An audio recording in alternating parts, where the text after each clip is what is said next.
হাজোৰ কলিতাকুছি বামুণবৰীৰ জঘন্য ঘটনা। ভূমি বিবাদক লৈ দুৰ্ভগীয়া পৰিয়ালৰ ওপৰত জঁপিয়াই পৰিল এজাক গুণ্ডা। মহিলা বৃদ্ধকে ধৰি কেইবাগৰাকীও আহত। হাজোৰ এটি পৰিয়ালৰ ওপৰত জঁপিয়াই পৰিল এজাক গুণ্ডা। বিহাৰ উত্তৰ প্ৰদেশৰ মাফিয়াৰ ষ্টাইলত জঁপিয়াই পৰিল এটা দুৰ্ভগীয়া পৰিয়ালৰ ওপৰত। সামান্য ভূমি বিবাদক কেন্দ্ৰ কৰি দুৰ্ভগীয়া পৰিয়ালটোৰ ওপৰত জঁপিয়াই পৰিল এই গুণ্ডাৰ দলটো। হাতত চোকা অস্ত্ৰ লৈ দলটোৱে ঘৰৰ ভিতৰত প্ৰৱেশ কৰি আক্ৰমণ কৰে।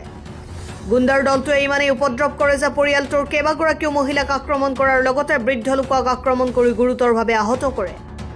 যিটো সময়ত মুখ্যমন্ত্ৰীয়ে নাৰীৰ সুৰক্ষাৰ বাবে আইনৰ ওপৰত আইন প্ৰযোজ্য কৰিছে, তেনে সময়ত হাজোত এনে জঘন্য ঘটনাই প্ৰমাণ কৰিছে ৰাজ্যত নাৰীৰ সুৰক্ষা এতিয়াও বহু দূৰত।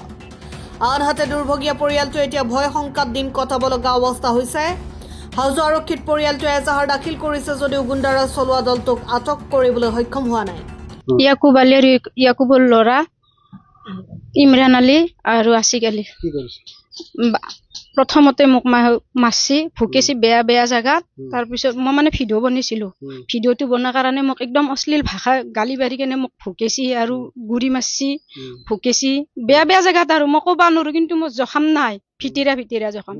তাৰপিছত ভিডিঅ'টো বনাই মই মোবাইলটো চাইডলৈকে থৈ কেনে কাষা ৰহিলো। তাৰপিছত বাবা বহি আছিল, বাবা বাৰিন্দাত নামাজ পঢ়ি গধূলি বহি আছিল।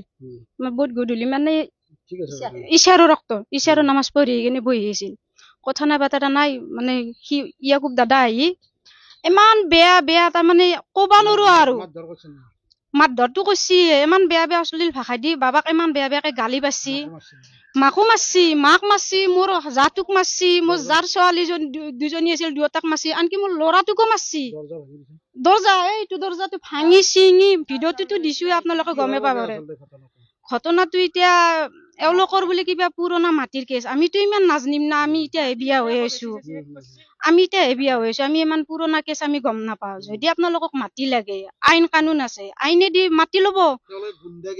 গুণ্ডাগিৰি কৰি এনেকে গুণ্ডাগিৰি কৰিলে মাটি নাপায় নহয়। আমাৰ ঘৰতো ল'ৰা মানুহ নাই, এটাই ল'ৰা আছিল, তেখেতে মাছ বেপাৰত গেছে। মানে মোৰ হাজবেণ্ডে মাছ বেপাৰত গেছি।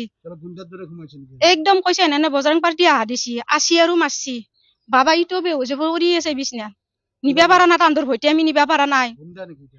গুণ্ডা বুলিয়ে ক'ব লাগব আৰু ওলালিয়া হাকাৰ লগে। ৰাতিপুৱাও মাৰছি আমাক, ওৰা ঘৰখানৰ মানুহক মাৰছি। মোৰ ডাঙৰ আপিটোৰ ভিডিঅ' বনাই আছিল, ডাঙৰ আপিটোৰ হাত কাটি দিছি। এতিয়া নিজৰ ঘৰতে যদি আমি সুৰক্ষিত থাকিব নোৱাৰো, তেনেহলে আমাৰ জীয়াই থাকি কি লাভ? মুখ্যমন্ত্ৰী মহোদয়, আপোনাক অনুৰোধ কৰিছো যে আমাক সুৰক্ষিত দিয়ক। আৰু মহিলা যদি নিজৰ ঘৰতে যদি সুৰক্ষিত নহয়, আৰু বাহিৰত কেনেকে আমি সুৰক্ষিত হম? আপোনাক অনুৰোধ কৰিছো আমাক যে ন্যায় দিয়ে, আৰু বিশেষকে মোৰ শহুৰ আব্বাক চিকিৎসা শহুৰ আব্বাক যে ন্যায় দিয়ে, এইখিনিয়ে মোৰ অনুৰোধ। এজাহাত দিছো, এজাহাত দিয়াটো বেছি হৈছে। ৰাতিটো মাৰি থৈ গেলে হাজো থানা পুলিচ ধৰা নাই, পুলিচে ধৰা নাই, এনে আছি।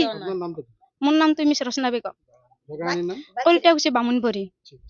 হাজোৰ পৰা প্ৰাঞ্জল কলিতাৰ ৰিপৰ্ট, অসম টাইম।